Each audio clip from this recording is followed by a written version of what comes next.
Back, everyone. You know, tonight we have a very sad update to share with you. An 8-year-old police officer who was battling brain cancer has passed away. He's died. The bravery shown by Juvel Harris touched the lives of so many people across this area. Caitlin Ross joins us now with more. Caitlin. Juvel was a warrior, and his big smile was a gentle reminder of just how precious life really is. Juvel became a Clayton County police officer back in November. He was appointed because of his proven track record of fighting a battle of his own, brain cancer. I met Juvel through Southern Grace Hospice. They worked with the Clayton County Police Department to make his dream of joining the police force a reality. He died on Saturday.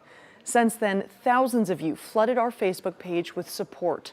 Most of you echo Mary, who says she applauds the Clayton County officers for adding Juvel to the family and says they should be proud of giving a dying child happiness in his darkest hours.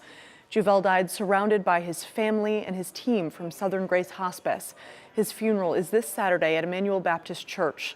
The Clayton County Police Department says they'll be there to honor their little warrior. Absolutely. Thanks, Caitlin.